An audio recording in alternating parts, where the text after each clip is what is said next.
Bon dimanche à vous, chers téléspectateurs d'Afro Info DESA 43. Dans une interview à 7sur7.cd ce samedi 2 septembre, le professeur André Mbata s'est offusqué avec l'ironie contre le propos de Monseigneur Donatien Cholet au sujet des élections générales attendues dans 3 mois dans notre pays. Selon ces professeurs de droit constitutionnel, les propos du prélat catholique constituent une apologie du coup d'État et un appel à l'insurrection en République démocratique du Congo. En RDC, un prélat catholique, Monseigneur Donatien Cholet, secrétaire général de la Conférence épiscopale nationale du Congo Senko et chapelain de la sainteté de Pape François, dévoile le secret des confessions punies et d'excommunication selon les canons 1388.1 du droit canon et appelle indirectement à la révolution dans le cadre de la mission prophétique de l'Église catholique. Il fait l'apologie du coup d'État dans un leader courageux et qui serait très probablement soutenu par la Senko et l'Église du Christ au Congo SCC, estime-t-il en analysant les propos de Monseigneur Cholet. En droit canon, il est fait pour un prêtre de dévoiler directement ou indirectement la confession des chrétiens constitue un crime qu'il expose à l'excommunication. Un tel prêtre portera également les péchés des chrétiens qui vont renoncer à la confession au motif qu'il existe de plus de secrets des confessions. Le premier vice-président de l'Assemblée nationale ajoute que Monseigneur Cholet prophétise les chaos, l'eschatologie ou la fin brutale du régime du président Antoine Tshisekedi si jamais la CENI ne se pliait pas aux exigences électorales de la Senko et de l'ECC. Pour les constitutionnalistes, André Mbata, Monseigneur Donatien Cholet, docteur en théologie dogmatique, qui enseigne également dans les grands séminaires et universités catholiques, devrait considérer la haute dignité de ses fonctions de secrétaire général de la Senko et de chapelain de sa sainteté, le pape, pour s'interdire de propos qui violent à la fois les droits canons et les droits pénals congolais et portent un profond discrédit à la Sainte Église catholique. L'Église catholique est une église universelle qui a des cardinaux, des archevêques, des évêques et des prêtres dans le monde entier et donc pas seulement en RDC. Sa mission première ne serait être d'observer les élections au lieu de s'occuper des brebis du Seigneur, a-t-il expliqué. D'après lui, personne ne peut lui dénier son droit civique et politique de s'intéresser à la politique de son pays. Il peut même, s'il veut, quitter les ordres et abandonner la soutane pour faire la politique au grand jour, comme plusieurs l'ont fait avant lui. Cependant, la mission prophétique de l'Église régulièrement invoquée ne saurait servir le prétexte pour justifier les dérives ou les hérésies. Lors de sa récente visite à l'Église Famille des Dieux en RD Congo, le Saint-Père a eu des messages juste pour chaque membre du corps du Christ. Il rappelle que le pape François avait notamment invité les personnes consacrées à ne pas trop se mêler des affaires d'argent et de la politique à des fins personnelles pour se préoccuper davantage des fidèles et vivre une vie de prière. Et celle-ci a la puissance de changer notre monde et de conjurer nos malheurs.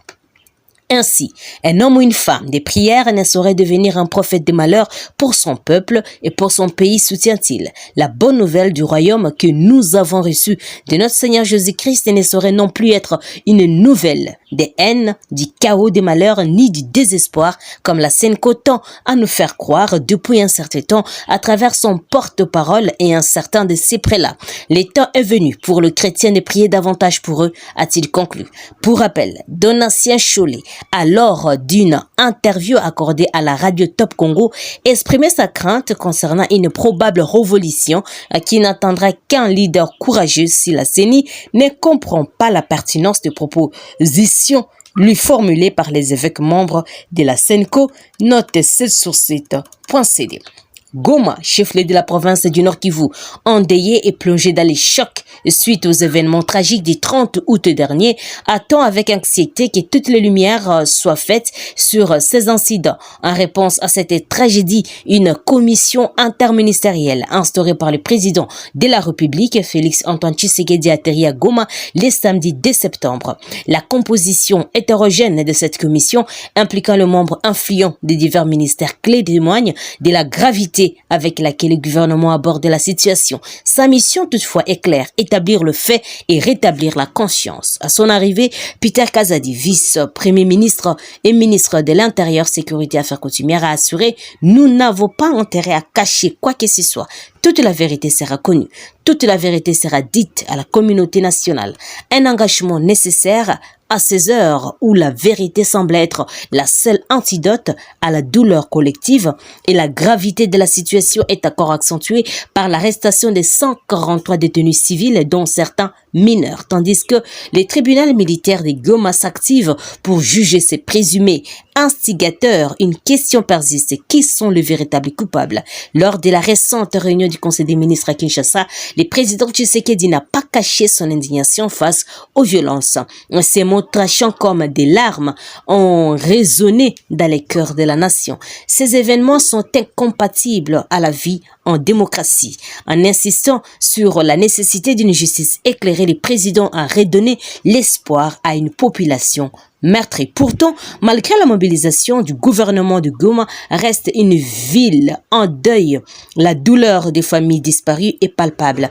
Alors que les enquêtes se poursuivent, le peuple congolais attend avec impatience que la justice soit faite. Et si la commission interministérielle parvient à éclaircir les zones d'ombre de ces drames, elle rendra à Goma une partie de sa dignité perdue. Mais au-delà de la justice, c'est un dialogue renouvelé entre le gouvernement et les peuples qui se dessine comme ultime remède à cette crise. Les temps pressent et l'urgence de connaître la vérité n'a jamais été aussi palpable, a confié un activiste du droit de l'homme qui assiste les victimes.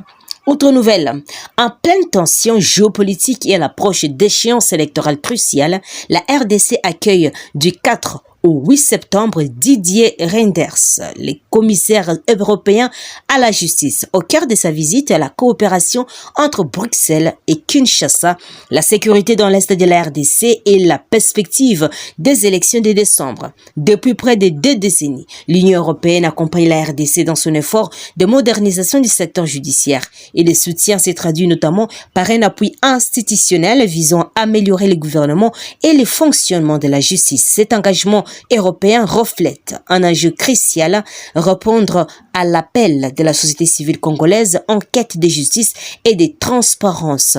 Lors de ses entretiens avec le président congolais M. Félix Antoine Tshisekedi, Didier Reynders reviendra certainement sur l'importance de cette collaboration, mais d'autres sujets brûlants devraient s'inviter à la table de discussion, comme la situation sécuritaire dans l'est du pays. La région est en effet secouée par de multiples violences, avec en ligne de mire les groupes armés tels que les M23, les FDLR Foka, les ADF et d'autres encore. Et ces groupes sont accusés de perpétrer d'atroces violations des droits de l'homme, dont l'exploitation sexuelle et le recrutement d'enfants. La question de l'Est ne sera le seul enjeu sécuritaire évoqué. En effet, les répercussions du conflit russo-ukrainien sur la sécurité alimentaire en RDC seront également abordées, notamment lors de la rencontre prévue avec Christophe Lutundula, qui est le vice-premier ministre, ministre des Affaires étrangères. Mais cette visite ne se limite pas à Kinshasa. Il ira à Lubumbashi. Le commissaire Reynders abordera avec le chef d'entreprise du secteur minier et agro-industriel la question cruciale de la responsabilité sociale. Une occasion pour l'Union européenne de rappeler l'importance d'une exploitation respectueuse des droits humains et de l'environnement. L'engagement financier de l'Union européenne en RDC est massif: 424 millions d'euros pour la période de 2021 jusqu'à 2024, couvrant les domaines essentiels tels que la gouvernance, la paix, la sécurité et le développement humain. Et c'est également une contribution active aux efforts de sécurisation des populations civiles, notamment à travers un soutien conséquent aux forces armées de la RDC, à la police nationale congolaise. Enfin, le processus électoral des en reste, alors que la RDC s'apprête à vivre des scrutins cruciaux en décembre. La question de la transparence se pose avec acuité. L'Union européenne, sollicitée par Kinshasa, étudie l'envoi d'une mission d'observation électorale, symbole d'un partenariat renforcé entre les deux entités, et la visite de Didier Reynders intervient donc à un moment charnière, signe que la RD Congo et l'Union européenne ont plus que jamais des défis communs à relever. Notre actualité.cd. Chers téléspectateurs, c'est par ici que nous terminons ce dimanche notre émission. Merci pour votre fidélité. N'oubliez pas de vous abonner, d'aimer la page et aussi de nous laisser un commentaire. Je suis Santi Chesenga, présentement dans la province de la Chopo, pour Afro Info des 543. Au revoir.